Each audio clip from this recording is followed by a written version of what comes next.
Well, I guess there's no time like the present to show you all this little deal. This is a little Lincoln Electric 110 or 120 gasless MIG welder. Not gasless, flux core wire MIG welder that I bought. I actually bought this thing in 2009, so you're going on 8.5, almost 9 years ago now. And you know, it's been alright. They're not the greatest welders in the world, they're pretty limited. But what I was going to show you today was how to change out your spool of wire. So it just so happens that my spool here is empty, of course, right when I need to actually do a project. So I say empty, there's a couple feet of wire left on it, but that's all. And this is all monkey rigged as far as how I had to make this thing work, because I actually bought two of them, parts and pieces, and put them together to make one. So the first thing is, of course, I can take your spool loose. Not to say that that's the first and foremost thing. The other thing is you got to take this little retainer here loose. You can see I've just got it shimmed up with all sorts of nuts. I don't know what bushing it's missing. And then you can open up that little wheel. I think y'all can see that.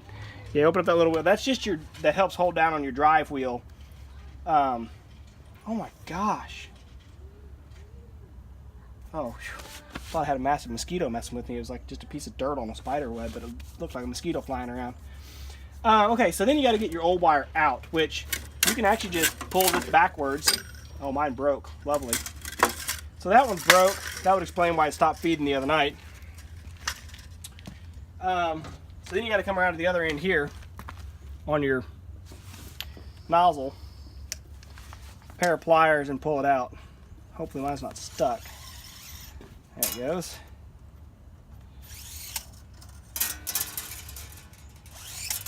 There you go. Old wire's out. Then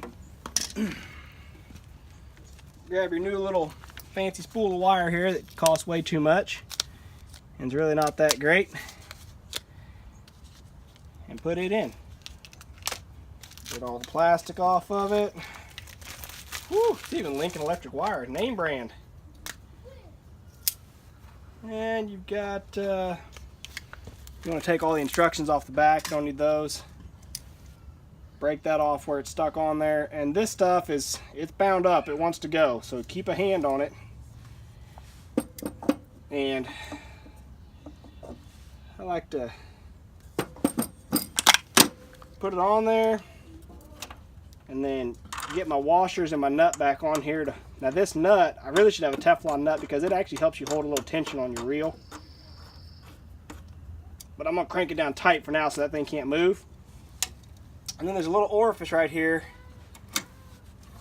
that you got to feed your wire through. And then once I've got that lined up, then I'm going to loosen this so I can actually spin it. And y'all probably can't see, but the wire's coming through. This bottom wheel is your drive wheel here, and your top one is just a guide wheel. So you got to go past those wheels, and then you got to line up into another orifice that is feeding you into your gun. Now once you get past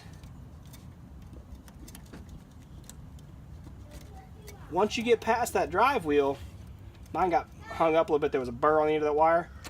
Once you get past that drive wheel, you should be able to close it down, and then the drive wheel should be what feeds it on through. So you tighten this down real nice. And now let's see if I turn it on. Let's see if I can feed it or not. And it's on its side, I know. And I'm going to crank my feed speed all the way up. There you go. You guys see it turning? So it is feeding into the gun right now. And we're just waiting for it to come out the end here. It might not hurt when you're doing this to have your hose line out nice and straight, just to help. But there it goes, bingo. You're wired. How to wire your 110 MIG welder.